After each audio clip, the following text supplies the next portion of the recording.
If I could do it, then work on you. Get up and make it work. Yo, if I could do it, then work on you. Get up and make it work. Ain't no way that I'm sitting around. It's now or never, I'm picking the first. You can't tell me that I won't make it. Knew that I had the skills since birth. Grinding, came out the mud like Roddy. I had no body, I came from dirt. Still came fuck, I put in the work. Pinning a picture when I write lyrics. Don't call me a rapper, I'm really an artist. This weren't by chance or luck. I took one shot and I hit my target. I'm not even yet in my prime. I'm not at 100, yeah, I'm still charging. They don't wanna see me win, but I know in the end I'm winning regardless. Sleepless nights, I was up in the stew, up in the booth trying to make me a hit. Even when I was feeling low, man, I kept on going.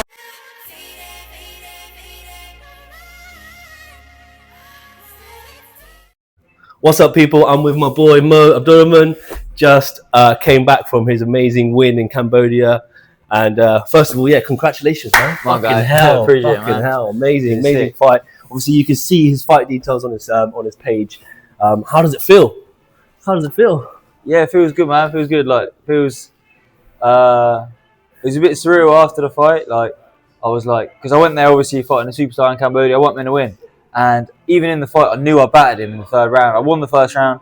Second round was close, and I beat him up in the third round. But I thought they're gonna rob me. We're away from home. I was like, I knew I'd won. Well, did it feel a bit like sketchy? Yeah. It was like, shit. I've watched a few fights where it's like, it's close, and I think the opponent's just nicked it, and they give it to him, innit? So it's a I thought they could rob me, but when I won, I was ecstatic, man. It was mad. It was mad. I looked out in the crowd, jumped up on the ropes, and it was silent. Yeah. I jumped up on the ropes, and then everyone started cheering after, and I was like, okay, cool. Okay, all right. Okay, so it's a fair fight. But yeah, he was their current champion, wasn't it? So he smashed him. Yeah. So he's a superstar. He's like, I think he was on a 42 win streak with like 30 knockouts, which is mad. Shit. Before this, he had 86 fights, 82 wins. So he was like fucking smashing it. Yeah.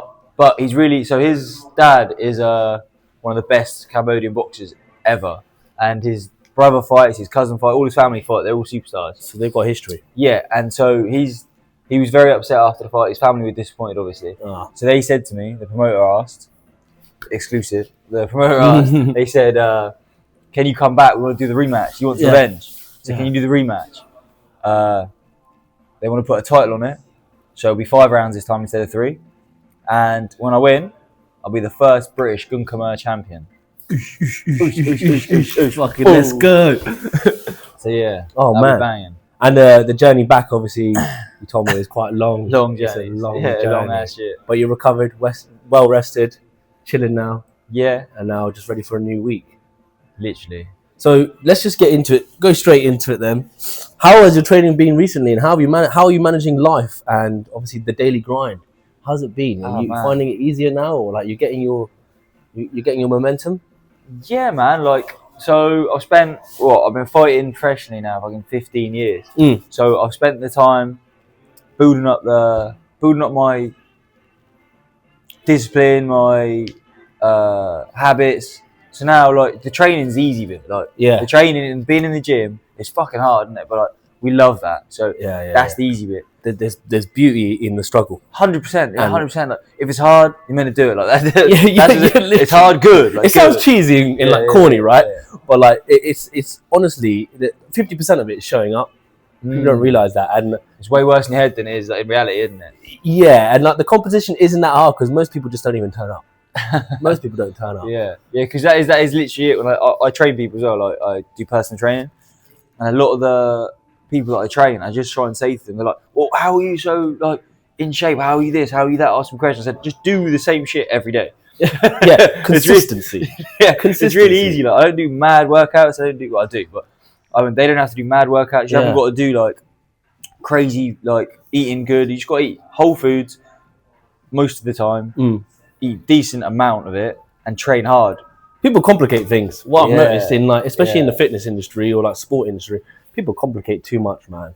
Like if you go back like another generation or 2 generations, the 60s and the 70s boys, they didn't have all this information. No, they didn't have all this tech and like guides and try this workout, try this. It's all a bunch of bullshit. Like you can mix it up as much as you want, but the fact is, it's just doing the hard work and showing up. The consistency's there. So that's what I've learned over my years. I know you've probably built that in. It's probably been drilled into you over time. Yeah, thanks to my mentors across the years. I've had a lot of different mentors. And they've all it's all coming together now. Now, if I can come up to 30 of me. Yeah, Just saying, we're coming up to 30, the big 3-0. But that 30 years experience, it's all like coming together now at the right time. So I'm making this picture of like, okay, this person said this person said this person said this. And I can make my own judgment on it all. I can put it all together in my own mind. We've got a system and it's working. It's starting to, everything you compartmentalize, it comes into fruition and then you can use it. Because you don't realise the stuff that you've done years ago, like even my connection with Mo, even though we just went to school, our first instances was, I spent the time with him. He used to train me, he used to spar with me, and that was what, 15 years ago? Yeah, it was long, maybe 15 years ago. So the connections that you build up alongside in your life, they mount up to something. You won't be able to do anything unless you actually spend the time in the beginning. Yeah, you never know what opportunities are going to come with these little moments, do you? Like, like it might seem like nothing, just like you said, like chatting to someone, to go to the gym with them, but then never burn your bridges. Never burn your bridges, because you don't know. Sometimes it comes back round, you know. That's something I've learned over time as well. As we've got a bit older, we all make mistakes in life, and we all like sometimes say too much or say the wrong things to people, 100%. and then we regret it. We regret what we say, and the nitty-gritty parts of life, people don't like to mention, I made so many bad mistakes, but those mistakes kind of make you. Those mistakes make you, don't they? 100%. The stuff that you, like they say, don't they? If you learn from other people's mistakes, that's wisdom, that's being wise. But being smart, being intelligent is learning from your own mistakes, isn't it? Yeah. So like a lot of us, like my dad, my coach, my mentors, all told me the same shit. Like, don't do this, don't do that, don't do that. But I had to go do it, mess up, I had to fuck up myself, and then I learned it. So and having some humility, knowing that you fucked up. Some people on the chin. Yeah. Some people can't even admit, like, yeah, bro, you fucked up. Which is like 50% of it as well. Yeah, taking responsibility, taking accountability. A lot of people these days don't want to take accountability, do they? But how are you? How are you finding social media? It's sometimes a headache, isn't it? I had a love-hate relationship with social media. So back in 2021 maybe, I deleted my socials for like 6 months, 9 months, something like this. Yeah, and it was beautiful. It was like, it's nice. It was beautiful. No one ever mentions this, by the way. But like, I ghosted for a little while, and it was an amazing time. Yeah, focused on me. Yeah, literally, it was such a transformative period in my life. Like, I cut everyone out of my life almost. Like, I was just doing like isolation, me and my dogs, training on my own. Like, I think I bumped into you a couple of times during that time. Yeah, and I was head of spiritual, man. I was like, I was a little bit of a hippie that time. As well. We all have that stoic time in our lives. Yeah, definitely. It's good to connect with yourself. Yeah, at deep levels. Yes, not being too weird in that, but because it can get to you. You see other people doing like more than you, and it might seem like that on the face value on social media, but man, you're doing just as much. You're doing, and it gets to people's minds. Comparison is a thief of joy, isn't it? That's the one. We're all a victim of it. We compare and then we think, I'm not doing so good. I'm not doing enough. But really, we all have the same 24 hours. It's the battle with yourself, isn't it? So instead of comparing to others, instead of comparing to what you think you should be achieving, you should be like, what can I do today that would make me better than yesterday? What can I do that's the best decision from now? Like, that's the best thing, and like, take the emotions out of it. Try and be logical. Yeah. And try and think, what's the best decision I can make from now? That's what I try and do nowadays. Is like, could we have imagined that when we were like 12, 13, 14, that social media was going to be like this? Yeah, mad, isn't it? It's completely different. Because I think we was the first generation who jumped on Instagram. Like, pretty much. We was in our like teens when Instagram started popping on it. Pretty much. What was the first few before Insta? I mean, Facebook, Bebo. Yeah, that was it. And then Twitter as well. Yeah, Twitter was popping. And like BBM. Everyone was on BBM. What else was there? I'm trying to think. There's a few that have died along the way. MySpace.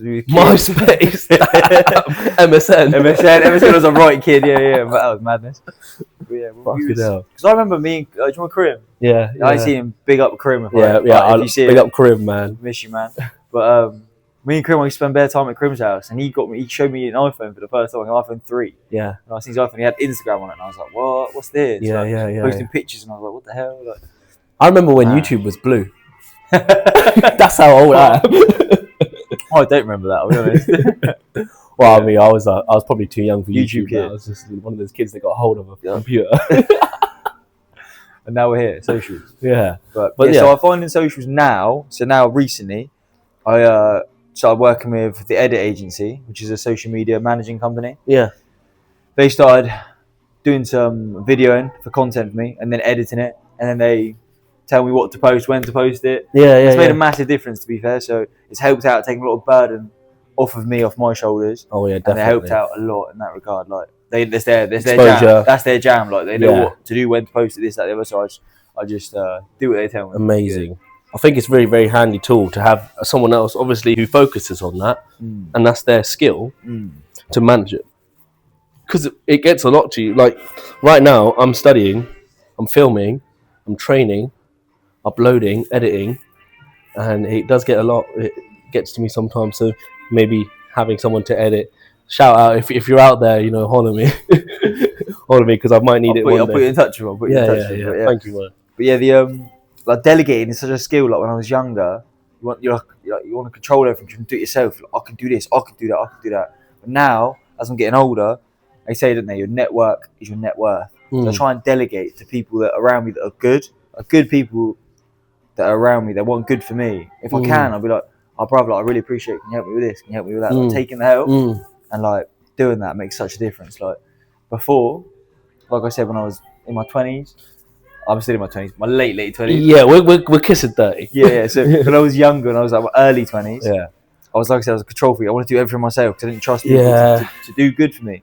But now I'm older, like I said, like you said, don't pass up opportunities. You never know what's going to happen. So now, like, be nice to everyone, be good to them, and they can help you out. That's the one common thing I keep hearing, right? Is just try and be nice and friendly to everyone. It's nice to be nice. Yeah, it's nice to be nice. Like, I know, like, it can seem, especially when you're a bit of a younger man, to have this kind of ego that you're in control and you can do everything, right? And you don't need anyone. But it's not a weakness to show that I kind of need you. 100%. And to make friends and be nice.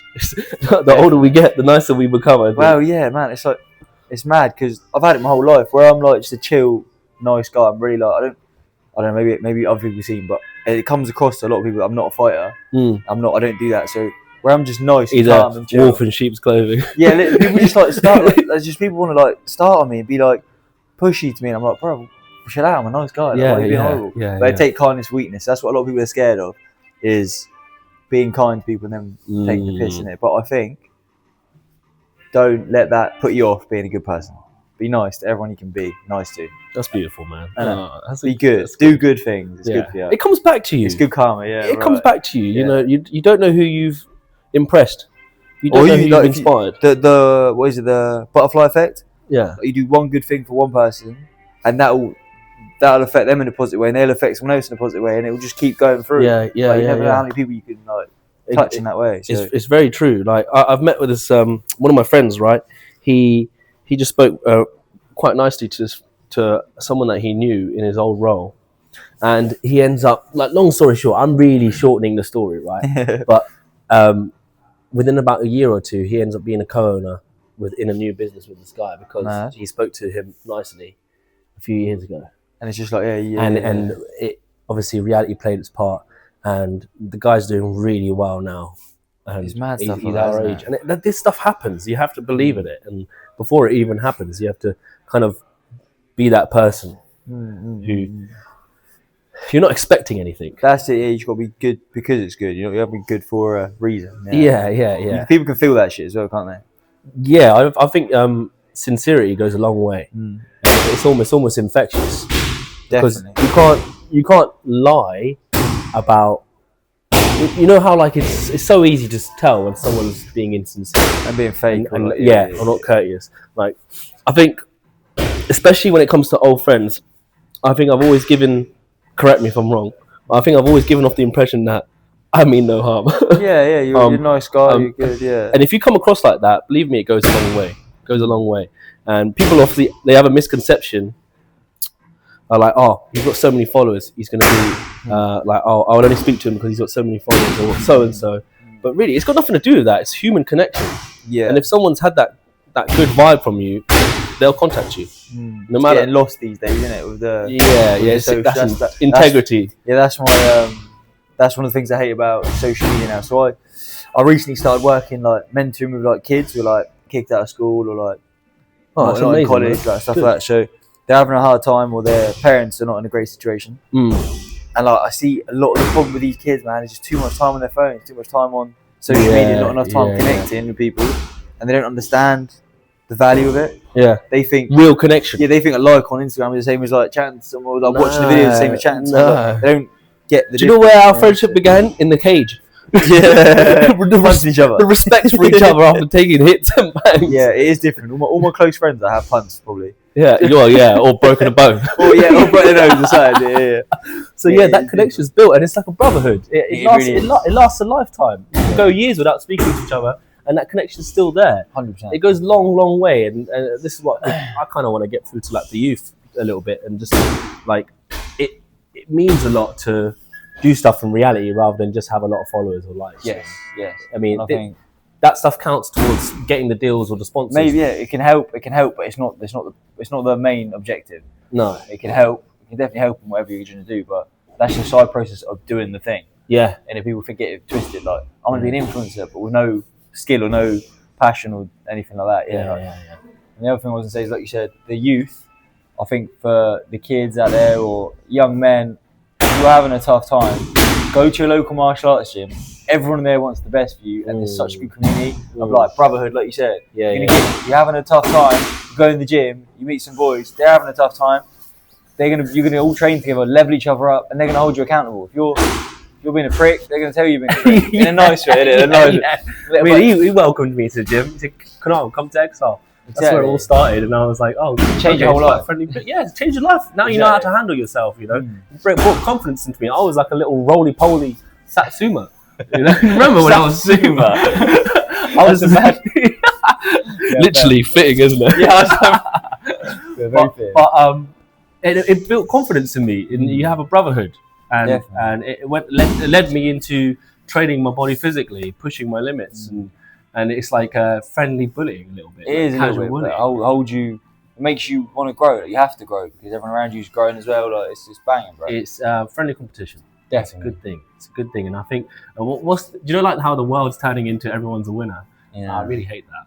I really hate that because the world that we kind of grew up in. The world we grew up in. I do all the time. I do that all the time. It's like, well, second is the first loser. Yeah, that's what it was like. Yeah, but that's what Mike said. Dean, big up to Dean. Changed my life.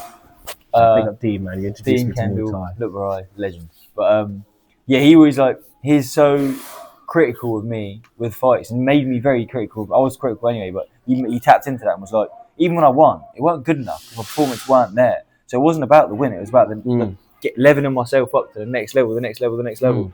So like, even if you're winning, you're still a loser because why did you fight shit? Like, why did you do this? Why did you do that? You could have done it quicker. Yeah, exactly. Or you could have done it better. Why did you get hit with that shot? Why did you not move this way? Yeah. Do you know what I'm saying? So it's like, nowadays, like you said, everyone's a winner. Like, no. They're not. You're not. Compete with yourself. Even if you did win, it wasn't good enough.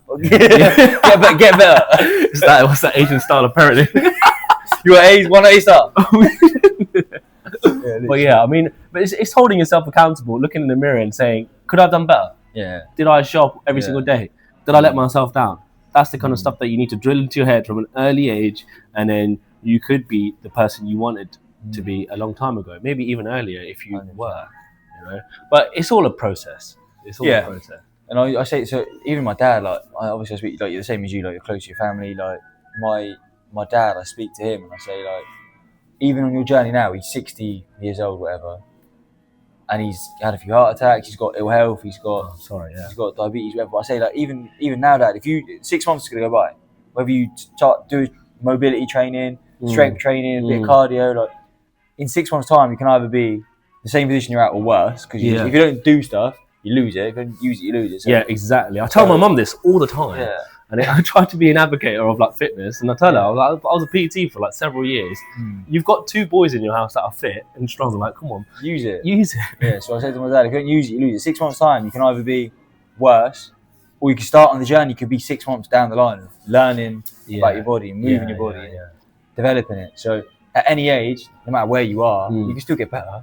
And I'm seeing a lot actually. To be fair, now the older generations are kind of picking up on it a little bit. Like I see these like viral memes or like Instagram, and you see like an old like Indian lady like deadlifting 80, and I'm like, damn. God damn. Yeah. Well, I seen these like old 8-year-old Chinese man. Like we seen it in we was in Cambodia. Like there's like they got outdoor gyms. Yeah. It's like good weather there. We was out one day like in the morning early because our sleeping pattern was all messed up. We was out like 5 in the morning, and we was walking down by the beach or by the not a beach but a dock, a dock or like a strip, and they had an outside gym, and there's like hella 8-year-olds like 60 to 80-year-olds just doing pull-ups, doing push-ups, like squats. Like, pull-ups are not easy, by the way. I know when you're like pull-ups are not easy. My man looked old, and like I was like, right, these lot really looking after themselves. 70% of males can't do one. Really? Yes. No. Yeah. It's either 1 or 3. That's a massive percentage. Mad. Yeah. And do you know another mad statistic? The average man thinks himself 4,000% more effective in like physical combat than he actually is. 4,000% more effective. How? You can't even like work that out. Like, what was that viral thing about like 100 men or 1 gorilla? Yeah, nah, mad. Yeah, we ain't doing shit to a gorilla, man. Yeah, that's what I think. To be fair. 100 men, all dead. All dead. What about 100 MMA fighters? I think the gorillas, they're gonna fuck them up. Like, Yeah, me and Scott were saying this. Like in this generation in England, the kids don't know like actual violence, and they've never been in the gym, so they don't even know like play violence with gloves on. They don't even know that. Yeah, so they just see it on screens. And violence is like actual animalistic, violence is crazy, isn't it? Yeah, So like when you see animals fighting to the death, like, it's like mad, isn't it? Like, us humans are soft. I did a little. Our fucking organs are exposed. We are the most dangerous soft animal on the planet. Yeah, right. Luckily, we've got big brains. Isn't it? Yeah, some people anyway, not me. Big brain moves. But yeah, man, it's fucking journey now. So yeah, so like I was saying before, I feel like it's all come together at the right time. Like I've been fighting professionally 15 years, and I'm coming up to 30 years old. It's fucking hard. So I think I just had 50, I think it was my 50th win over in Cambodia. I think I've had 50 wins now. 50 wins, man. You're not even 30 years old. I know. Yeah, I want to get to 100, but it's a long journey. I've got to double it. So yeah.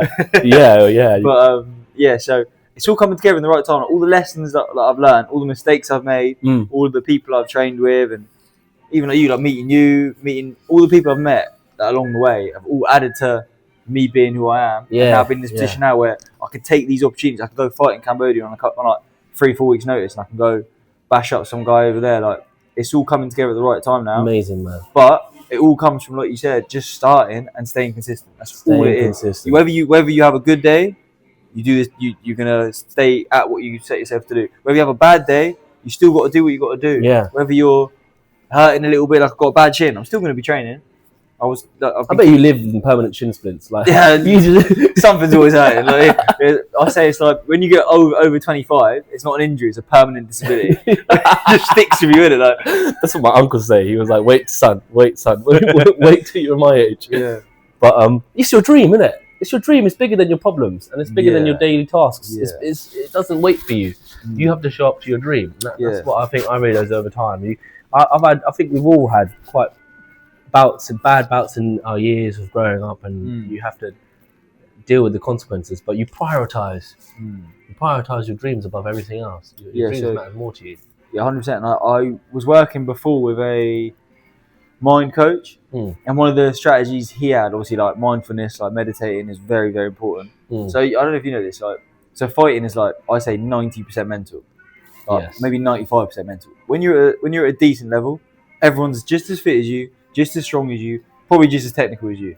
The bit that's going to separate you is who's going to handle the moment better, their emotions, their mind, who's going to actually harness it in the right ways, who can listen to their corner, who can, like, that's all in the mind. It's funny you say that. I just met Louis Edmondson in the sauna. He's a cool guy. And he said the same thing. He said the separating factor is here. Everything in your heart and your mind, you have to keep going. Like, that's that 5% which changes you from winning. 100%. The difference between good and great is just upstairs. Like, that's all it is.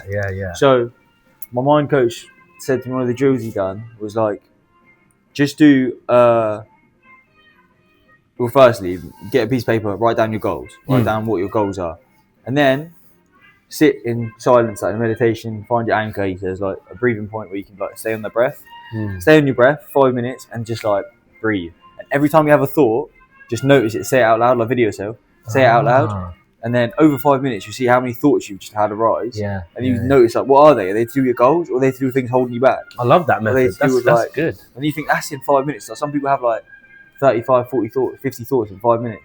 Think all day, you're thinking all day. God. What are your thoughts? Are they good? Are they bad? Are they stressing you out? Are they holding you back? It's like tabs on a computer. Exactly. Like, always open all the time. Like, you've got to like be able to harness your mind. Like we said before, like discipline. Like, are you going to just do what you're going to do? Your goal. Am I going to go towards my goal? Traction towards my goal, or am I going to be distracted by my own thoughts? Like, they're going to pull me away from my thoughts. So that's what my mind coach was saying to me. Are you in traction? Or are you in distraction? Where are you? Like, are you working towards your goal, or are you working away from anything that's not going towards your goal? Distraction. So when I had that 9 months of social media and cutting off everyone off, I had to work out in my life what is going to pull me towards my goals. What is traction? What is traction? Like, is it eating right? Is it sleeping the right time? Is it going to the gym every day on this certain time? I say, is it doing if I say I'm going to do a 10K, am I doing 10K plus a little sprint at the end, or plus that? That's traction. So anything that's not that, that's pulling me away from my goal. So I've got to cut that shit out. It's harsh, but like, if you want to be, I want to be the best in the world, isn't it? So if you want to be the best in the world, you've got to be a bit nuts. You have to be. I was saying this in my early video. You have to be crazy. People are going to look at you like, oh, this guy crazy. Yeah. You have to be. Of course, you're crazy. You're crazy. But you got to bring it in existence. So me and Scott, my coach over there behind us, I don't know if you can see him. He's been talking to me about duality and like being like two sides, like mindfulness, harnessing like two sides of yourself. And like, because before when I was younger, I didn't understand like the difference between me fighting and me in life, like being soft but also being hard, being able to do both sides of it. He's talking about duality and like, exactly, I can be crazy but in the moment. So we have words like that he'll say to me that'll get me like ready to go. That's key, man. Like, I've said this before, but like being a warrior in a garden is a lot more better than being a gardener in a war. Exactly. And having the capability to amp it up when it's needed, you know, is a massive benefit. Like, I mean, I can sometimes seem crazy or really passionate when I talk about motivational talks or like discipline or chasing your dreams, right? And I look crazy when people are like driving past me in my car and they see me screaming into the camera like, about motivation, you fucking got to do it, right? I look insane, but that's what it takes. That's how you need to harness that. If you've got that energy, you've got to harness it. But I can also be chilled and I can be playing around and being playful and then just joke around. Like, we can be just talking about random memes that we've seen. But it's having that duality. Exactly. Definitely. That's what you got to be mindful about. You can't be crazy all the time. You will go crazy. Literally. Which was the problem for me before. I couldn't switch off from it. Like, it was overtaking my whole life. And now I'm not just a fighter. That's a part of me. And that can harness that side of me that needs to go there. Like, I've been like, trauma's good for you. I mean, trauma's good for you. I've had hella trauma in my life, but it makes me nuts. So when I need to be fighting and I need to dig it out of me, like I need to find something extra, I can find it. So in my fight, I don't know if you watched it. My fight the first round, I had a good round. And right at the last shot in the first round, he broke my nose. So I come back to the corner after the first, and I was like, I couldn't breathe, so I blew my nose, and blood just went everywhere. And I was like, I couldn't breathe out my nose. So I was like trying to breathe, and there's blood just going everywhere, pissing. And my Scott and my other corner man, was there a moment of panic? Yeah, I was a bit like, fuck, I can't breathe, fuck. Like, I couldn't get my breath because how I catch breath is I like, take a deep double in breath, inhale through my nose, and I'm like, and I'm like, cool, I'm set now, I'm ready, like, but I couldn't breathe. I was like. Put a cloth in your mouth. What's happening? And then fucking my corner was like, stop blowing your nose, there's blood's going everywhere, like, stop it, like. And I was like, I can't breathe. And then so when I come out to the second, I was a bit panicked and I was a bit tense because I couldn't relax. So I had a bad second. He was like, not piecing me up, but he was getting the better of me. And he thought in his head, I've got him now. I'm gonna stop. I'm gonna knock him out. I'm gonna beat him. I'm coming up. He's going down. That's what he thought. So coming into the corner in the second, I said to Scott, I went, should I just let go now? Should I go speed? And Scott was like, let go speed, like go. And then just because I had that other side of me that I could like harness that crazy side of me, when I come out in the third round, bro, I come out possessed. I just beat the fuck out of him. And he was like, after the first 30 seconds, I think I threw like 30 or 40 punches in the first like 30 seconds. I was like non-stop punching, throwing angles, kicks, punches. And I think he was trying to punch with me. He was trying to punch me. And then he was like, fuck this. Tied me up in the clinch. And then the ref separated us. He looked at his corner like, what the fuck? I remember him looking at his corner like, what's going on? And he looked back at me and I could see in his eyes. He was like, this guy is crazy. Like, what the fuck? And I was like, I am, bro. I am. Let's go. You showed him who mows. Exactly. So, like you say, that duality is very important, especially if you want to be an entrepreneur, you want to be a fighter, you want to be in the gym, you want to be top of any. You want to be top of any discipline. Having that duality to be able to harness your energy in a very pinpointed way, make you a little bit crazy. Yeah, that's needed to get anywhere, isn't it? I love that, man. Thank you so much for obviously seeing me today, giving me your details and experiences over the past, man. I really, really appreciate your time. Obviously, I know you're a busy man. That's cool, man. Pleasure. Appreciate it, man. And well done. Congratulations. You need to watch out for this guy. He's up and coming, and he is a fucking blazer. God, this guy is gonna fucking take the world by storm. Take the world by storm. Number one, he's coming for it. He's coming for it. Mo, go ahead. Tell him who you are. So yeah, shout me on Insta. Follow me on Insta. Posting more stuff on there, like I said, on my socials. My name is mo.abdurahman on Instagram, and then I think it's the same on TikTok. I'm just starting up posting more on TikTok, getting on the socials. So yeah, give me a follow if you want to follow my journey and see my rise to the top. Keep an eye out for this guy. He's number one. Nice one, guys. Got me feeling like AJ at Wembley. I got a house in the sticks, I'm living stress free. God bless me, guide me, protect me.